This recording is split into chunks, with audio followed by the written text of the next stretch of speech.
자, 오늘은 선생님이랑 점묘화에 대해서 알아보도록 할 거예요. 점묘화는 우리가 점으로 묘사한 그림이다 라고 생각을 하면 이해하기 쉬울 것 같아요. 우리가 기본적으로 무언가를 그릴 때는 스케치를 하고 그 안에 채색을 해서 그 형태를 나타냈어요.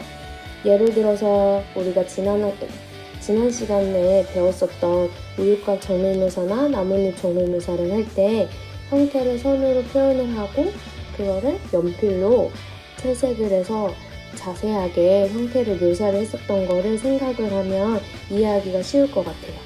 우리가 기존에는 선을 이용해서 형태를 나타냈다면 오늘 배울 점묘화는 점으로 묘사해서 나타내는 거예요. 자, 그러면 기존에는 우리가 선을 이용해서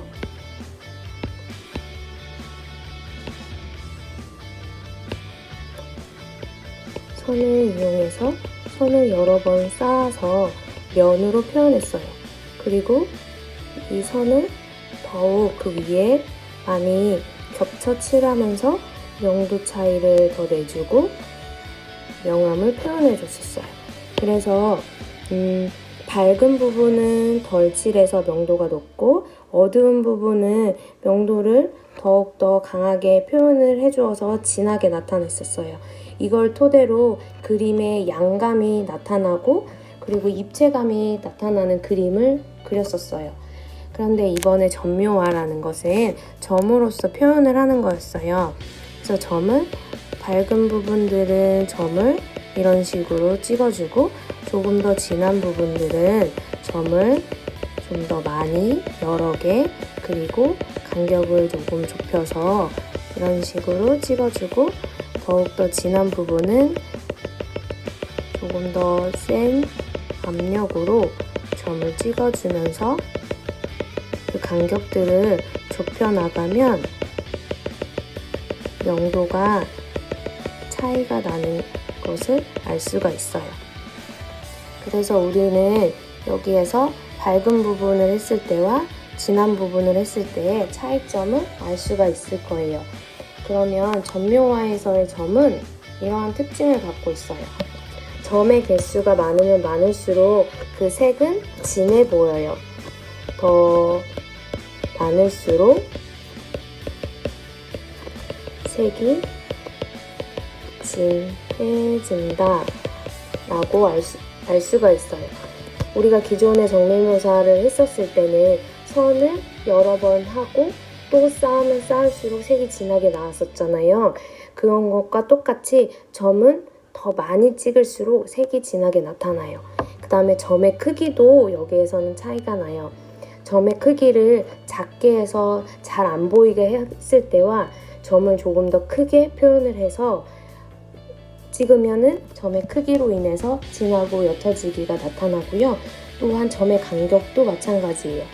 점의 간격이 넓고 좁고 이런 것들을 변화시켜서 나타날수록 점의 간격이 넓으면 그만큼 밝아져 보이고 점의 간격이 좁아서 더 그 수가 많아지면 점점 그 색은 진해 보인다 라고 알 수가 있어요. 그 다음에 점의 강도도 마찬가지예요. 흐리게 하기 위해서는 점의 강도를 힘을 많이 주지 않고 찍고요. 그 다음에 조금 더 진한 부분은 강조하기 위해서 조금 더 강도를 높여서 점을 찍으면 이게 더 진해 보인다 라고 알 수가 있어요. 그래서 점묘화에서는 이러한 점을 통해서 색감을 구현하는데 그것이 어떠한 특징으로서 표현되는지를 아는 게 중요해요. 그래서 점의 개수, 그 주변에 점을 많이 찍을수록 색이 진해지고 점의 크기가 크면 클수록 더 진해지고 점의 간격이 서로가 떨어져 있지 않고 모아져 있을수록 그 색이 진해지고 그리고 강도를 점을 찍을 때 힘을 줄 때 좀 더 세게 점을 찍으면 그게 더 뚜렷해 보이기 때문에 색이 진해져 보인다 라고 알 수가 있어요. 자, 그러면 이러한 점묘화는 어떻게 돼서 그림화되어 나타나게 됐는지를 선생님이랑 알아보도록 할 거예요. 점묘화는 우리가 점을 찍어서 나타난 그림인데 아까 말했듯이 선이 아닌, 이 설명을 보면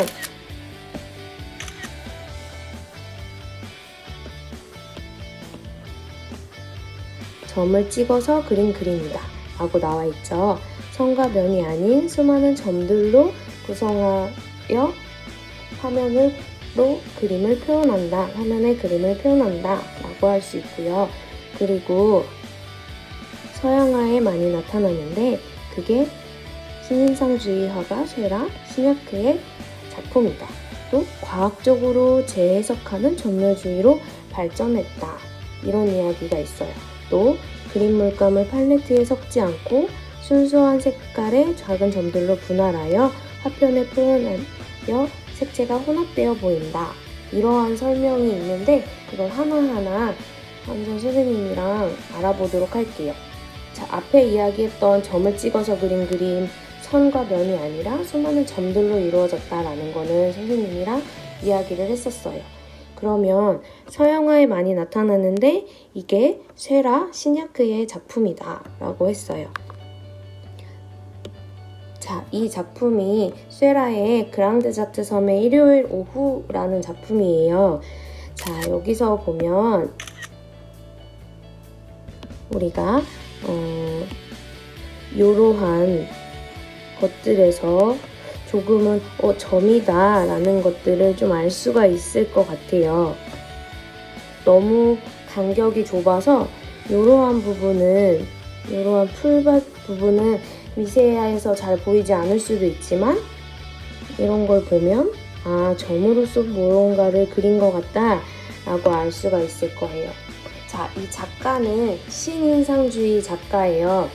신인상주의는 인상주의 이후에 나타난 미술인데 모네라는 작가가 있어요. 모네의 작품을 보면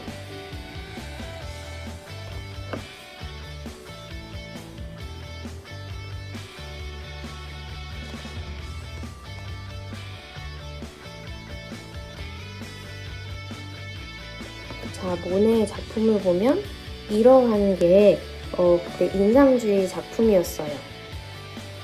이렇게 우리가 지금 수채화를 2학년 때 배웠었는데 수채화 기법들이 이 인상주의에서부터 비롯되었어요. 그래서 이런 식으로 들판을 표현했을 때 여러 가지 색들을 이렇게 화면에다가 찍어가면서 표현을 했던 화풍이에요. 근데 이렇게 표현을 하니까 단점이 형태가 잘 나타나지 않는다는 단점이 있어요. 지금 이거는 모네가 자주 그렸던 이 수련이 있는 이 위에 초록색은 달이에요. 그래서 연못에 있는 수련밭에 위에 다리의 모양이고 주변의 풍경을 표현한 건데 우리가 이제 봤을 때는 형태가 분명하지 않아서 이후에 추상화로 가는 그러한 선구적인 역할을 했지만 그 당시 사람들은 왜 그림이 무엇을 그렸는지 모르겠다. 왜 이런 그림을 그렸는지 알 수가 없다. 라고 했기 때문에 비난을 받았던 작품들이에요. 그래서 이런 것들도 형태가 분명하지 않아진 거예요. 앞에 있는 나무를 보면 선명하게 나무와 나무 기둥과 나무 줄기와 그 다음에 나뭇잎들이 잘 나타나는데 뒤로 가면 갈수록 나뭇잎과 나무 줄기가 형태가 모호해지는 그러한 특성이 나타나는 거예요. 그래서 이후에 이거에 대한 단점을 보완하고자 형태를 잘 나타내야 한다 라고 해서 이 작가가 확실한 형태로서 표현을 하는 점묘화로 그림을 그리게 돼요. 그래서 아까 점묘화가 쇠라 신약이 있고 과학적으로 재해석했다라는 문구가 있는데 이 과학적이라는 것이 어떤 건지 이제 한번 설명을 해볼게요. 우리가 모네의 작품에서 나뭇잎을 표현을 할 때 초록색의 물감들을, 연두색의 물감들을 화면에다가 턱턱턱턱 칠했어요. 팔레트에 섞어가면서 조금 연한 색도 만들고, 그 다음에 조금 더 진한 초록색을 사용해서 진한 부분을 사용을 했어요. 그런데 이 세라라는 작가는 팔레트에 색을 혼색하지 않고 점으로서만 표현을 하고, 우리가 시각적인 혼합이 이루어질 수 있도록 멀리서 보면 그 색이 합쳐 보일 수 있는 이런 과학적인 요소를 섞어서 시각적인 혼합으로 우리 눈에 이 작품이 혼색되어 보이는 그런 기법을 사용하게 된 거예요. 그래서 과학적이다 라고 이야기할 수가 있어요. 그럼 모네가 이전에 인상주의 작가들이 형태가 모호해지고 팔레트에 섞어서 혼색을 해서 탁해지는 것들을 다 보완을 하게 된 거예요. 우리가 쉽게 한번 다시 이야기를 해보면, 수채화를 할 때 초록색을 섞고 그 다음에 짙은 초록색을 섞어요. 그러면 두 색이 섞여지면서 두 색의 순수성은 조금 떨어지게 되는 거예요. 초록색의 맑음과 짙은 초록색의 그 성질이 함께 혼합되면서 순수성이 사라지는데, 그러한 것들을 보완해서 더 짙은 색을 표현하기 위해서는 초록색을 찍고 그 주변에 조금 더 짙은 초록색을 찍어서 두 개가 혼합되지 않고 화면 안에서 혼합이 되는 시각적인 혼합을 한 거예요. 우리가 팔레트에 물감들을 여러 개를 막 섞어다 보면은 결국 짙은 회색인 검정색 계열의 색으로 표현이 되는 거잖아요. 그런 흰색이 아니라 화면에다가 점을 찍어서 자연스럽게 혼합되어 보이는 시각적인 혼합을 사용하게 된 거예요. 이것은 점으로서 표현하기 때문에 가능했었던 결과다라고 알 수가 있어요. 그래서 이 작품 역시 옅은 부분을 표현할 때는 옅은 풀색들을 사용을 했고, 이 부분에는 옅은 풀색 위에다가 짙은 풀색들을 점을 찍어서 표현을 하면서 이 부분과의 차이를 명암, 그림자들이 효과적으로 나타날 수 있게 돼요. 그래서 팔레트에 섞으면 탁해지는 것이 순수하게 색의 속성들을 나타낼 수 있게 되었던 거예요. 자, 여기도 마찬가지예요.